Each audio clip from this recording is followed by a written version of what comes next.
Alô, alô, boa tarde, no ar com as principais notícias de Belo Horizonte e do estado de Minas Gerais. Brasil, gente, Minas, a partir de agora, e todo dia eu falo e todo dia eu vou repetir aqui.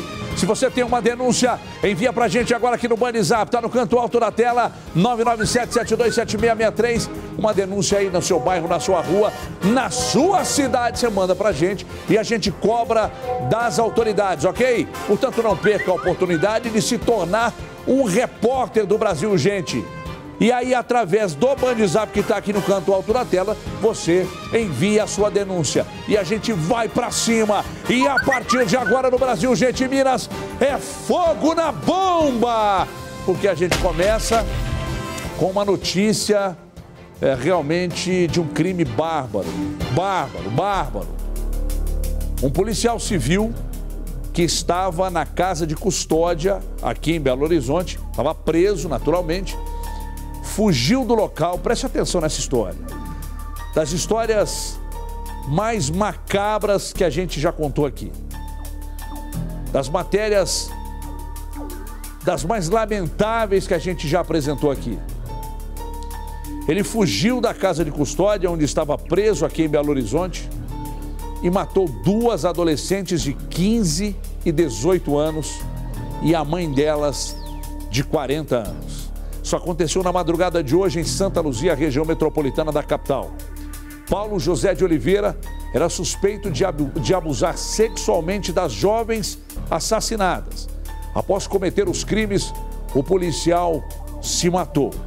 Diogo Ramalho esteve lá e conta agora no Brasil, gente. Veja. O crime aconteceu por volta de 1h30 da manhã no bairro Monte Carmelo, em Santa Luzia, região metropolitana de Belo Horizonte. De acordo com testemunhas, o autor veio por essa rua quando arrombou o portão da residência e ordenou que o padrasto e a irmã mais velha de duas das vítimas saíssem do imóvel. Depois, mãe e filhas correram para a sacada, onde foram mortas, cada uma com um tiro na cabeça. Na sequência, Paulo José de Oliveira disparou contra ele mesmo. Esse homem mora próximo ao local do crime e viu como tudo aconteceu. Na hora que a gente conseguiu chegar na rua, o indivíduo já tinha adentrado a residência dela e elas já estavam acuadas, cara. Já tinha efetuado um disparo na porta, quebrou a porta e elas já estavam abraçadas e acuadas, indefesas no canto. E ele friamente efetuou os disparos nas três vítimas e depois tirou a própria vida. O policial civil e autor do assassinato ainda foi socorrido com vida e levado ao hospital João 23, onde morreu horas depois. Esse outro homem, que também não quer ser identificado, diz que era amigo de Paulo, mas que se afastou dele porque ele demonstrava não ser uma pessoa normal. Desde quando ele era mais novo, os irmãos dele falavam que ele sempre foi mais doidão, aquele negócio todo. Nunca teve medo de nada, ele sempre foi disturbado. Então pra você não foi nem surpresa, né? Nenhuma, surpresa nenhuma, já esperava. A motivação do crime seria porque o policial cumpria pena por condenação de estupro contra duas das vítimas, Natália Giovana Petronilho, de 18 anos, e Vitória Regina Graciane Petronilho, de 15. A mãe delas, e que também foi assassinada, Luana Carolina Petronilho, de 40 anos, havia denunciado Paulo José de Oliveira, que jurou vingança.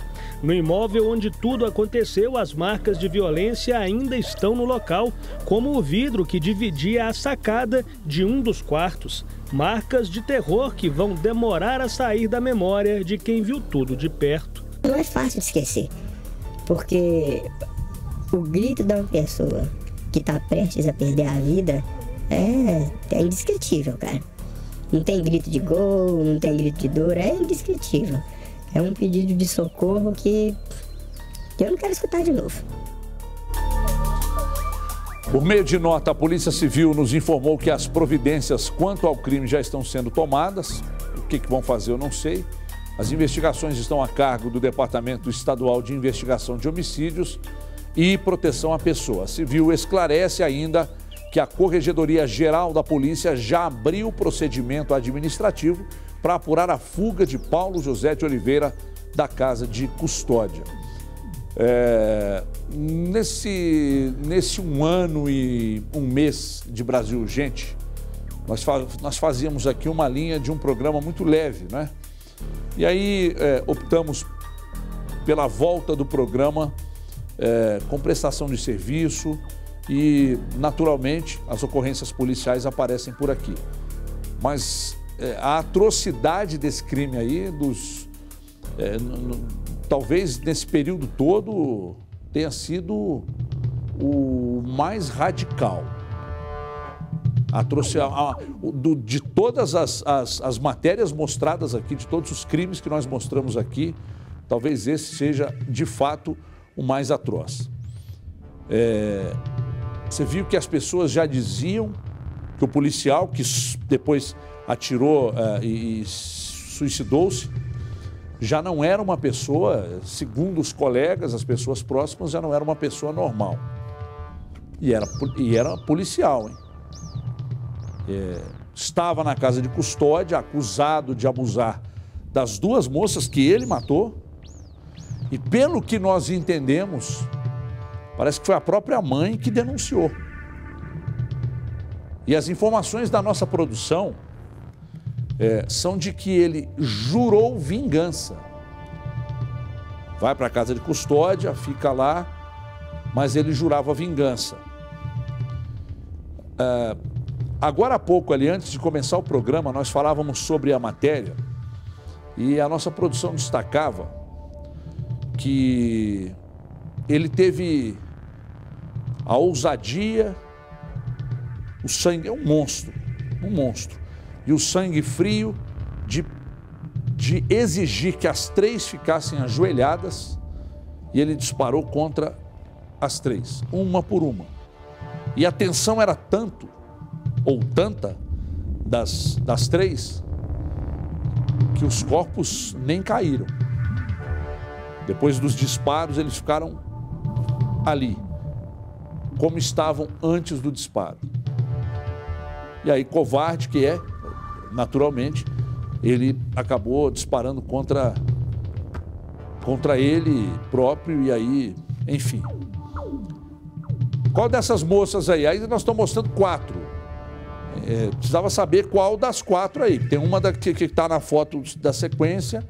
Dessas aí não dá para saber. Até é bom que nem mostra essa foto aí, pode até tirar, porque a gente não sabe qual delas, né?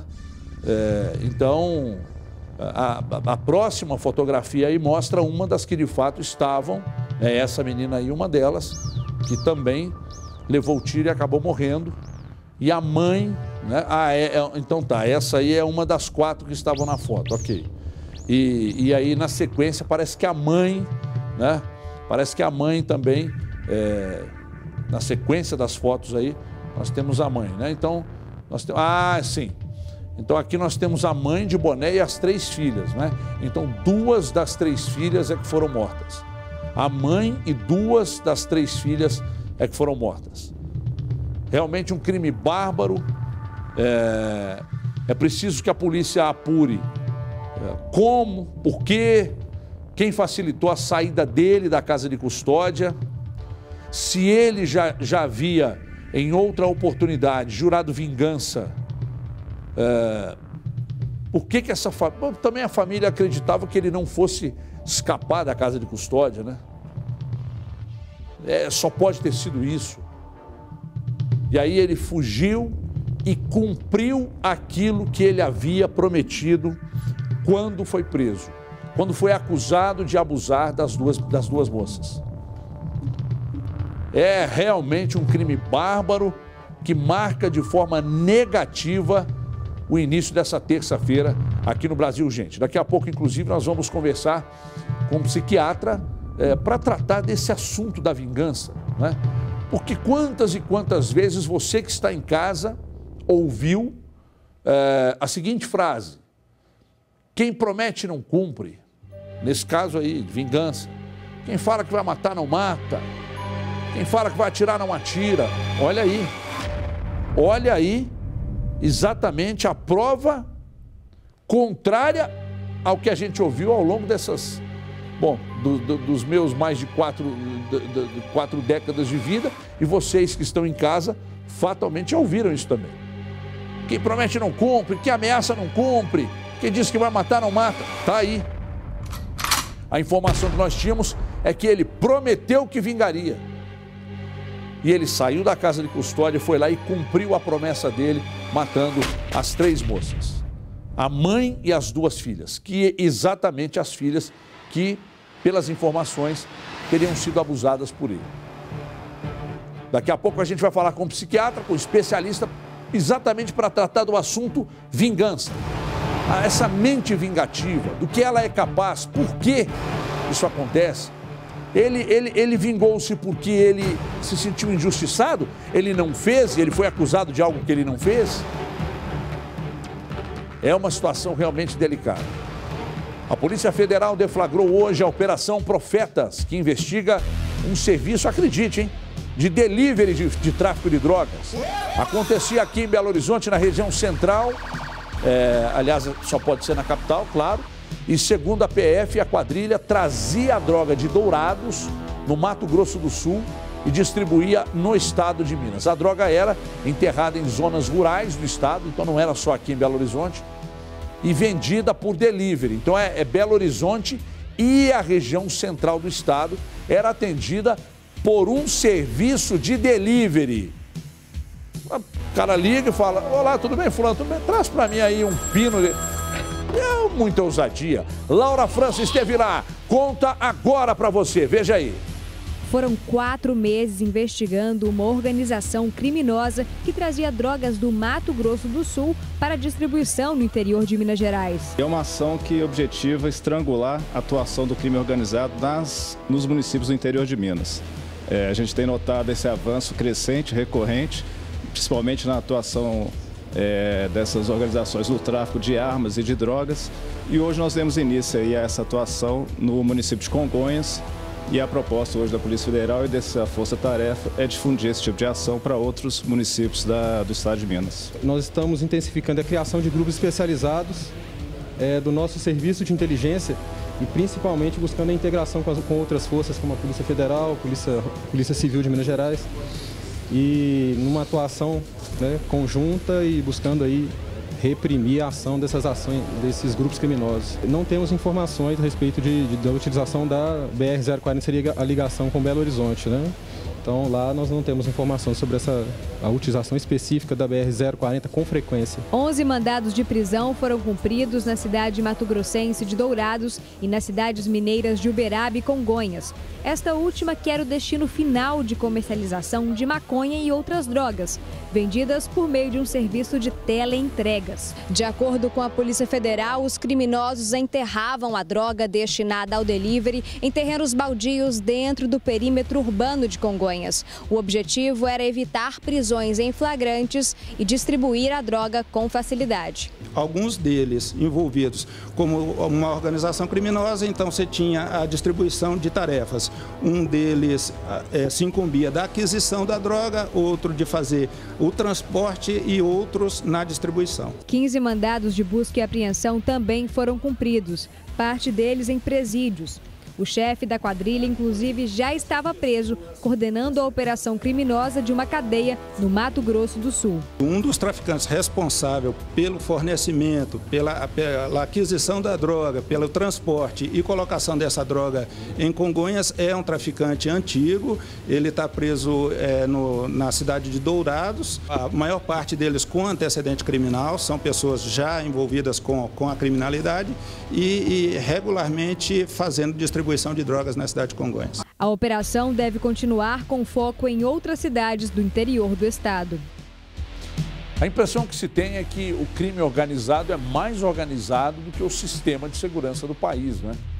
Porque a polícia pega o traficante, prende, em alguns casos eles acabam até ficando presos, mas de dentro da cadeia eles continuam comandando todo o sistema do crime organizado.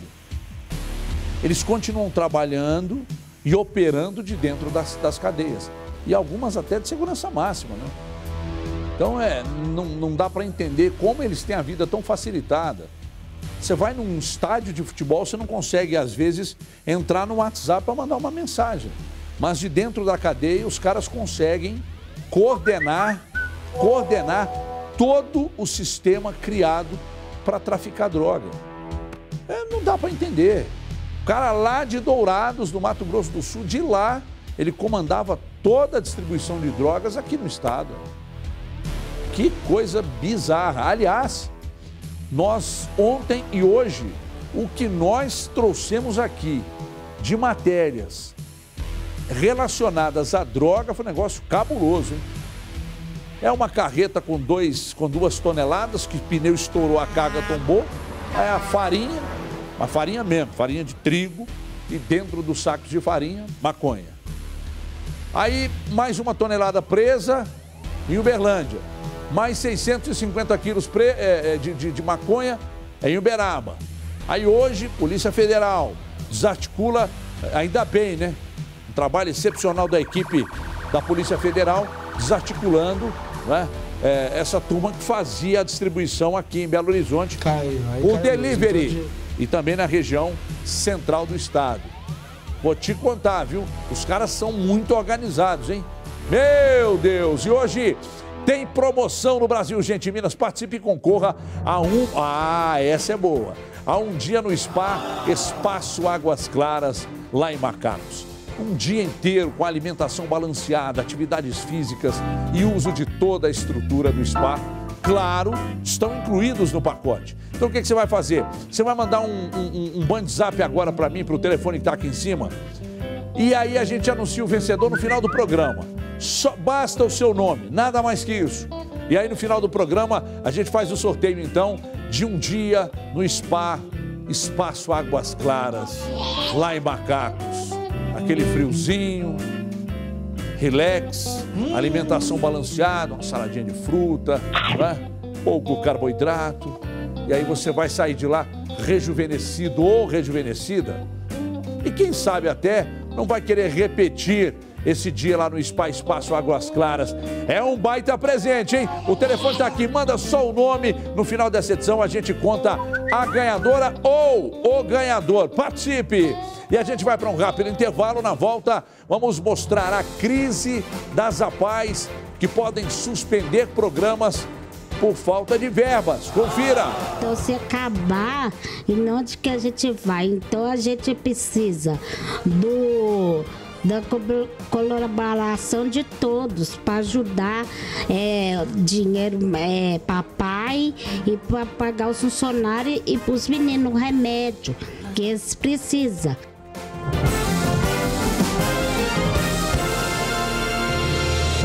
Já com GC, olha só, isso é que eu chamo de velocidade. Mais de 2 bilhões de reais. Esse é o valor dos repasses que as APAES, Associação de Pais e Amigos dos Excepcionais, denunciam que não estão recebendo do governo de Minas. Somente para a APAE de BH, o atraso já chega a 336 mil reais e não há previsão para a verba ser liberada.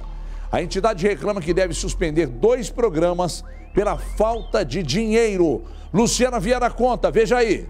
Aqui nesta casa moram 8 pessoas, cada uma com a sua história de vida. Mas juntas elas formam uma só família que precisa não só da ajuda da sociedade, mas principalmente do governo.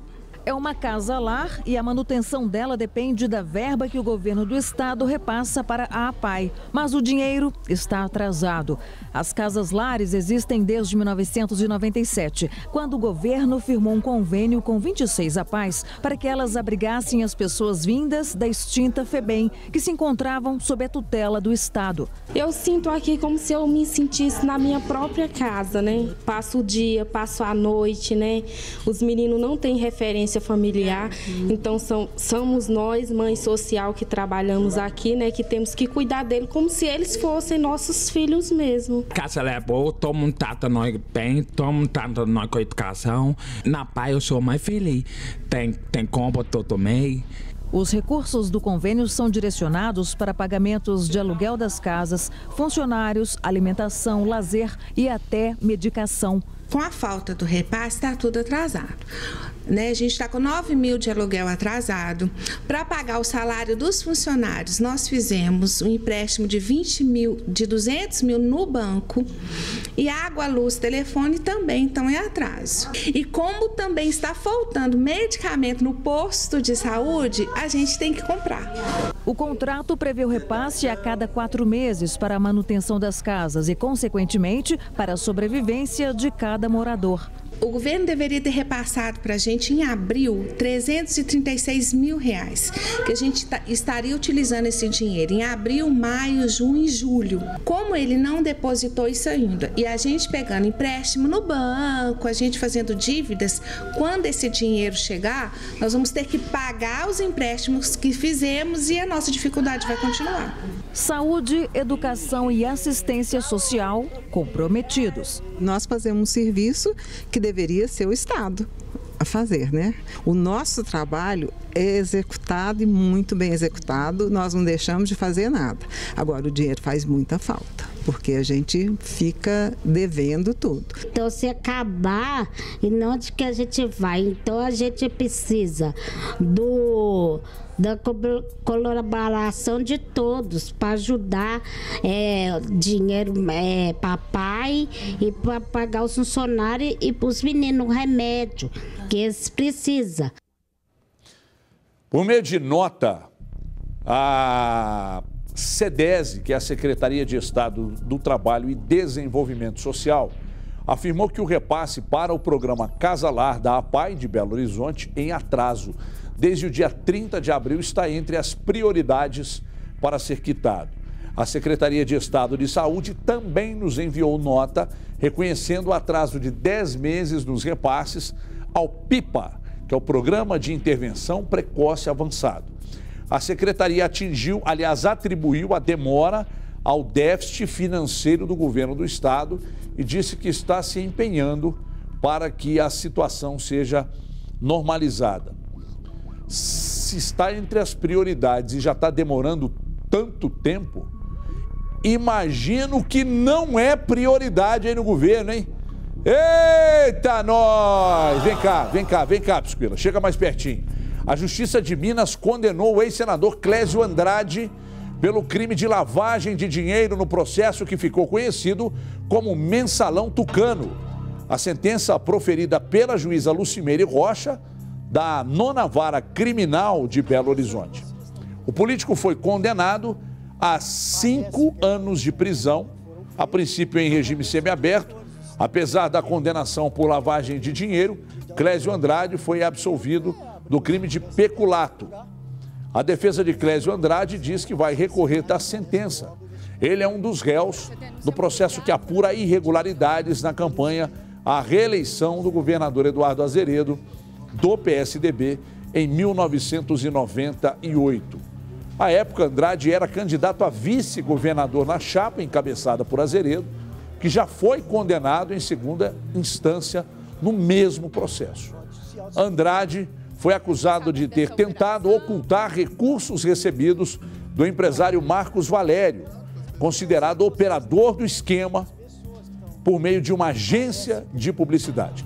Segundo a denúncia, foram desviados 3,5 milhões de estatais mineiros ou mineiras para os cofres da campanha. Atualmente, Clésio Andrade é presidente da Confederação Nacional do Transporte e do SEST-Senat.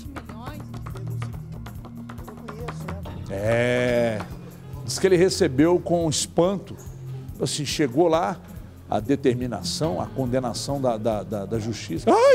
Ai, que espanto! Mas, Clésio Andrade, fica tranquilo. Tem um lado da turma da política aí que não chega, não. Não chega. E se chegar, tem ministro do STF que vai lá e limpa. Relaxa. O presidente da Câmara Municipal de Timóteo, Adriano Costa Alvarenga, assume a prefeitura do município após o afastamento do prefeito Geraldo Hilário Torres e seu vice Carlos José de Vasconcelos Silva. A Justiça Eleitoral comunicou nesta segunda-feira que o afastamento foi em razão da inelegibilidade do candidato nos termos da Lei da Ficha Limpa. Definida uma data para a eleição, de um novo prefeito. Isso vai acontecer e do vice também. A gente vai informar aqui o andamento quando houver a definição. Mas que eu falei anteriormente, eu continuo batendo em cima. Tem uma turma da política aí que nada atinge. E se atingir, lá em cima tem um ministro que vai lá e limpa tudo.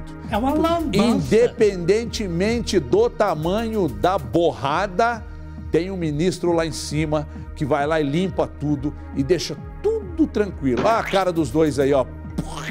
Olha a cara dos dois aí, ó. E hoje tem promoção no Brasil, gente, Minas. Atenção, meu povo. Tem, ó, é um dos prêmios mais legais. Toda vez que a gente sorteia aqui, o número de mensagens do WhatsApp bomba. Então participe e concorra um dia no SPA, Espaço Águas Claras, em Macacos. Quem mora em Belo Horizonte e não conhece Macacos, precisa conhecer. O SPA, Espaço Águas Claras, vai te oferecer um dia inteiro com alimentação balanceada, atividades físicas e o uso de toda a estrutura do SPA. Estão incluídos no pacote todo o espaço de dentro do SPA. Então, para você faturar é muito fácil. Você vai mandar um WhatsApp para a gente, só com seu nome, nada mais que isso. E no final dessa edição, a gente vai informar aqui o nome do ganhador. Então não deixe de participar, não, que é muito legal. As pessoas que ganharam e que foram, em outras oportunidades onde nós sorteamos aqui, foi muito bacana. Foi um sucesso absoluto. Então não deixe de participar, ok? A Secretaria de Administração Prisional de Minas abre uma investigação para apurar a fuga de 4 detentos no presídio de Pouso Alegre, no sul de Minas. Quem tem mais detalhes é a repórter Luciana Viana, está aqui comigo no telão. Põe a Luciana comigo aqui, por gentileza. Está comigo aqui. Luciana Viana, tudo bem, Lu? Prazer te receber de volta. Há quanto tempo você não aparecia, hein, Lu? Verdade, viu, Everton? Tava com saudade. Boa tarde para você, para todo mundo ligado no Brasil, gente, Minas. O Everton, você falou aí dessas fugas, né? 4 detentos fugiram, isso foi na última madrugada, viu, Everton? Agora, sabe de que forma? Como eles conseguiram fugir? Fazendo um buraco na parede da cela. A gente fica aqui até imaginando, né? Como assim fazer um buraco na parede da cela, pular o muro e lá fora, quem estava lá fora? Um comparsa em um carro que acabou dando fuga a esses 4 detentos. Agentes penitenciários chegaram a ir até a cela onde estavam esses 4 detentos que fugiram para verificar ali, fazer uma inspeção, né? E outros detentos que estavam lá chegaram a reagir, tiveram que ser contidos com bala de borracha. Agora, a Secretaria Estadual de Administração Prisional vai investigar em que ou quais circunstâncias ocorreram essas 4 fugas, viu, Everton? A gente aguarda, acompanha aí os desdobramentos e traz para o nosso telespectador. Ô, Lu, e nós já tivemos agora há pouco aqui a questão envolvendo o policial civil, né? Que fugiu da casa de custódia, foi lá e assassinou as 2 filhas e a mãe, as 2 meninas que supostamente porque eu não sei se ele foi condenado, ele tinha sido condenado já, André, me dá essa informação aqui, mas ele foi lá e matou as 2 meninas e a mãe, me jurou vingança, foi lá e acabou matando as 3 que ele disse que, então ele já havia sido condenado, ok. Então ele abusou das 2 e aí quem denunciou foi a mãe das 2 e ele foi lá e matou as 3, né? E aí a gente agora, uma onda de notícias pesadas e tal, e agora a gente vem aí com essas notícias de políticos envolvidos em esquemas, né? Desvio de dinheiro público, é uma esculhambação, E agora você fica comigo aqui porque tem uma outra notícia que a Justiça de Minas Gerais proibiu a realização da 48ª vaquejada de Valadares. O que aconteceu, Lu? Exatamente, Lu Everton. É um evento lá tradicional na cidade que acontece já há quase 50 anos, né? A vaquejada, ela foi muito tradicional, ainda, né? E ganhou força ali no segunda metade do século XX, em que vaqueiros montados a cavalo, eles tentam derrubar o boi puxando o animal pelo rabo. Então, alegando maus tratos aos animais, né? Isso para divertir o povo, a plateia, o Ministério Público entrou nessa história e pelo segundo ano consecutivo, pelo segundo ano seguido, proibiu esse evento lá em Governador Valadares, a vaquejada. Agora, cabe, Everton, à Polícia Militar de Meio Ambiente e também ao Instituto Mineiro de Agropecuária verificar, né, apontar, garantir aí o cumprimento dessa determinação da Justiça de Minas, proibindo, portanto, a vaquejada lá em Valadares, que ocorreria no mês de junho, tá? Entre os dias 14 e 17. É triste a gente imaginar, né, que em tempos como hoje, a gente está vivendo que em 2018, as pessoas possam se divertir vendo ali o sofrimento de um animal, né, sendo derrubado, puxado pelo rabo. Realmente não dá para, apesar de ter sido aí uma tradição e ainda ser em alguns lugares, em alguns países, assim como a tourada lá na Espanha, mas é muito triste, né? A gente quer que as coisas evoluem, que mudem. Há outras formas de se divertir, de também arrecadar aí dinheiro para a cidade, não é? De atrair as pessoas para outro tipo de evento, mas não esse, sacrificando, judiando com esses maus tratos animais. E o Everton? Lu, e nós que somos defensores dos animais, né, isso nos revolta. Muito. E que bom que a mão da justiça funcionou contra isso. Eu respeito quem gosta, mas não respeito o que fazem, né? Eu acho um absurdo, acho que é como você disse aí, vamos evoluir, né? Tanta coisa mudou ao longo das décadas, isso aí é uma coisa que tem que mudar também. Eu estou com você, é preciso acabar com isso, maus tratos a animais, realmente está um negócio, assim como tantas outras coisas que evoluíram, isso também precisa sofrer uma evolução. Luciana, obrigado por você ter vindo, apareça mais vezes, porque com você, eu vou dizer para você uma coisa aqui que eu sempre disse, você é a notícia repassada de uma forma elegante. Obrigado, Luciana. Volte Beijo. Outras vezes. Com certeza. Luciana Viana, como eu gosto da Luciana, como eu gosto de trabalhar com a Luciana. Se um dia eu montar uma rádio, a Luciana vai falar na minha rádio 12 horas por dia. E eu vou ficar umas 6 ali do lado dela. Ó, deixa eu... Aliás, vem cá, Nicolau. Como funciona? A gente falou aqui há pouco, comentei com a Lu, você que está acompanhando o Brasil Gente desde o início, notou que nós trouxemos essa notícia de uma atrocidade absurda, né, desse ex-policial civil que estava preso na casa de custódia da Polícia Civil e aí conseguiu escapar, tinha jurado de morte às pessoas que o denunciaram na justiça de abuso com 2 garotas, ele voltou lá, matou as 2 garotas que ele abusou e ainda matou a mãe que denunciou. E aí ele prometeu, foi lá e cumpriu. Então eu fico curioso para saber como é que funciona a mente de uma pessoa vingativa. É sobre isso que nós vamos conversar agora, aqui no nosso Brasil Gente, com ele que é especialista, né? Está conosco aqui. Já está comigo na ponta da linha aí, André. Psiquiatra Paulo Roberto Repsold, que é diretor da Associação Mineira de Medicina. Alô, doutor, tudo bem, doutor? Um abraço, prazer recebê-lo. Um abraço, querido. Boa tarde para você e para todos os telespectadores. Boa tarde. Eu posso chamar de doutor, Paulo? Claro, claro. Então vamos lá, eu prefiro que seja assim. Doutor, me diz uma coisa. Como é que funciona a mente vingativa? Por que eu pergunto isso? Por anos e anos e anos a gente ouve de que quem promete não cumpre, quem diz que vai matar não mata, quem diz que vai voltar para tirar satisfação não volta, mas por vezes a gente se depara com crimes bárbaros de pessoas que disseram que voltariam para matar, para fazer justiça com as próprias mãos e voltaram. Como é que funciona a mente de uma pessoa que promete vingança? Vamos esclarecer. A questão de prometer fazer vingança, ela realmente, tem pessoas que realmente falam da boca para fora, mas outras não. Outras expressam aquilo que é produto da mente delas, elas realmente são vingativas. Então a gente sempre tem que tomar cuidado e preparar-se para o pior, para poder, caso aconteça o melhor, tudo bem, mas quando acontecer o pior, a gente está preparado. Então, quando alguém ameaça, a gente tem que tomar atitudes, a pessoa sempre tem que tomar uma atitude de precaução e de combater aquela ameaça, ou seja, denunciar na polícia, na justiça, etc. Então, ameaça é uma coisa muito séria, né?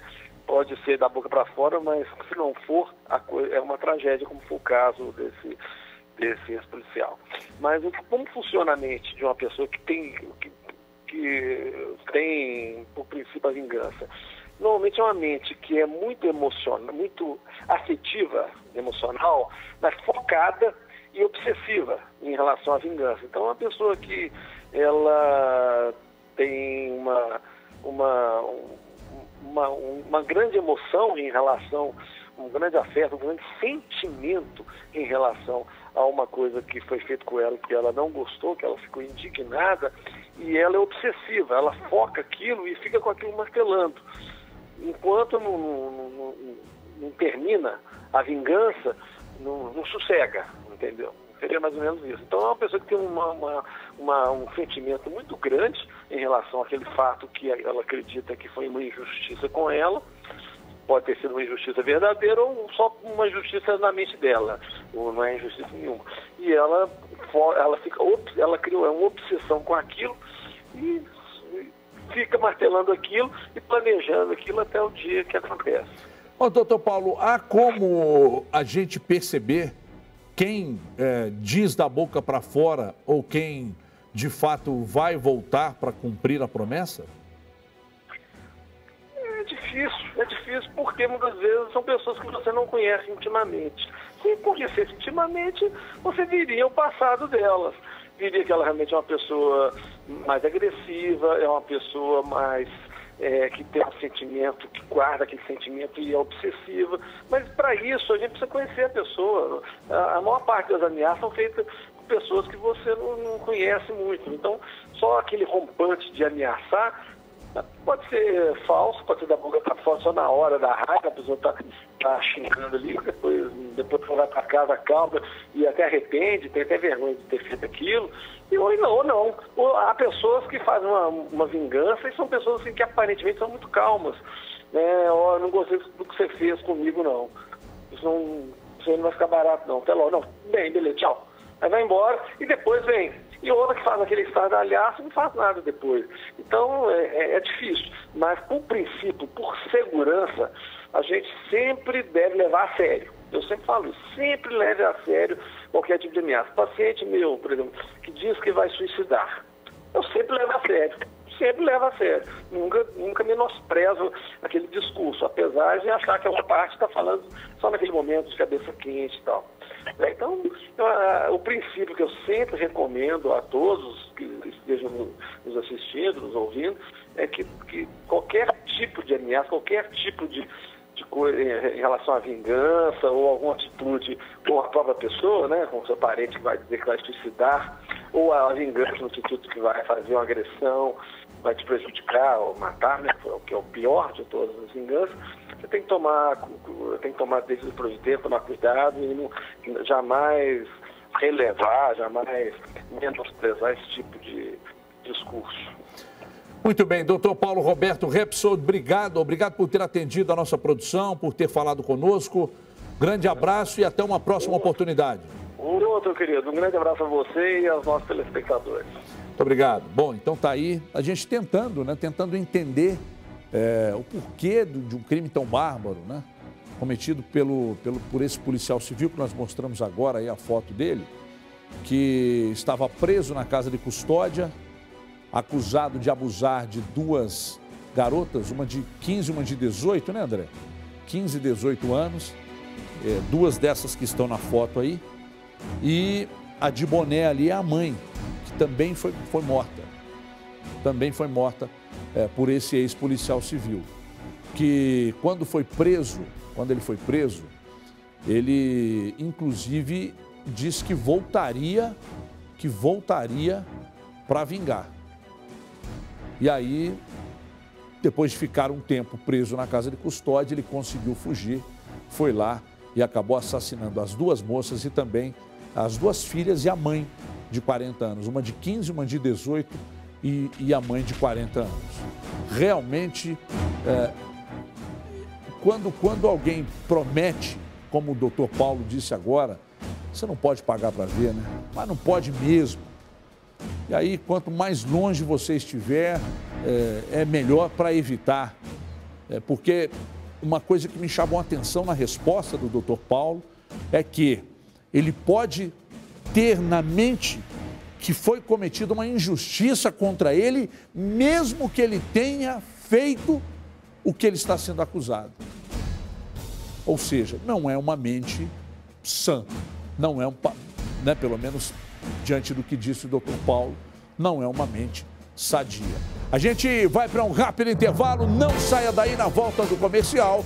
A gente vai mostrar que passa bem um bebê que nasceu com incríveis 6 quilos na cidade de Porteirinha, aqui em Minas Gerais. Olha o tamanho da criança, até já!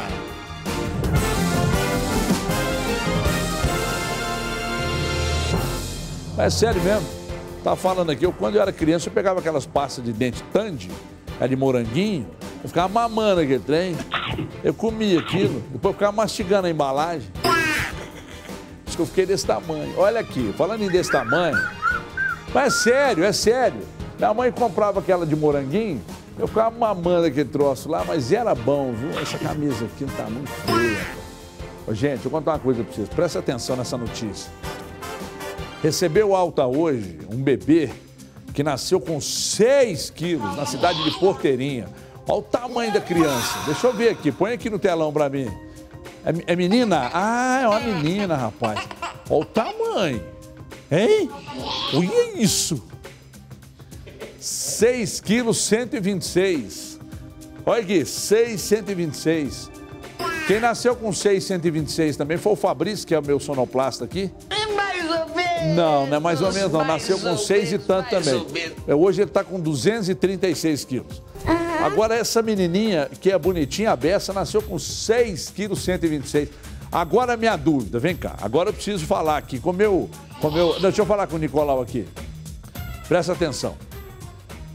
Nasceu com incríveis 58 centímetros, pesando 6 quilos 126. É a 7ª filha da doméstica Luzia Ferreira de Oliveira, de 37 anos. É, Luzia? Ah, montar um time de vôlei aí, hein, Luzia? Moradora de Paciência, distrito de Porteirinha. Quem mora em Paciência tem tanta paciência, vai produzindo uns meninos bonitos. Olha que tamanho. Gente, obviamente que o parto foi feito por cesárea. Deixa eu sair daqui, só para dar um espaço assim. Pera aí. Pode ficar aí, Nicolau. Pode ficar aí, Nicolau. Aí, ó, só de lá, daí. Aqui, ó. É o seguinte. Gente, foi de cesariana, né? Perde até a paciência. Não dá pra perder a paciência, não. Pelo contrário, mas tem que ser de cesariana, né? Dá pra nascer uma criança de 6 quilos de parto normal, não dá, Pisquila? Você é enfermeiro, dá não, né? Não, como é que faz? Não tem jeito não, como é que sai? Eu nasci com 4,380, diz que minha mãe quase morreu. Rapaz, 4,380. Aí foi sair nas perninhas, aí o médico foi puxando. Eu tô falando do meu parto. Aí o médico foi puxando, aí saiu as perninhas, aí ele foi puxando, aí saiu os bracinhos, e aí o médico tá puxando, minha mãe, vai, doutor, e aí não vai, minha filha. Com a moranga da criança. A moranga da criança é ó. A moranga é a cabeça, viu, gente? Aí a moranga é ó, e o médico vai, aí daqui a pouco, tirou assim, aí minha mãe, nasceu, aí nasceu. Você sabe que uma vez eu escutei, eu quero até conversar com o médico para saber se tem alguma relação. Como é que é o negócio aí que você me falou, André?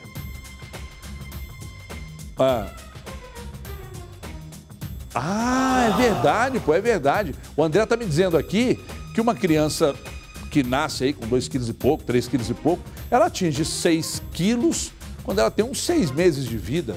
Esse já nasceu com 6. Você sabe que uma vez eu escutei uma história, eu vou até perguntar isso para um médico uma hora, para saber se procede, que crianças que nascem muito grande tendem a ter problemas de diabetes. Você já ouviu isso? Sabe que isso é lenda? Você nunca ouviu isso não, André? Eu já ouvi isso. Eu quero, depois vamos, aí ó, numa dessa, tinha que ter um pediatra pra gente bater um papo e perguntar. Mas rapaz, é muito grande, 58 centímetros, 6 quilos, mas mesmo na cesariana, hein? Deve ter aberto um buracão pra tirar, né? Hein? Cesariana, pega daqui de baixo e vem até aqui em pé dos mamar, né? Hein? E aí tira e tem que juntar uns 2 para tirar, porque você viu que o tamanho da criança... Gente, mas criança é bom demais. Se a minha esposa quisesse, eu teria uma meia dúzia lá em casa também, mas não tem jeito. Aí nós optamos pelos cachorros mesmo e tal, e paramos só na Mariana. Mas se deixasse, eu teria uns 6, viu?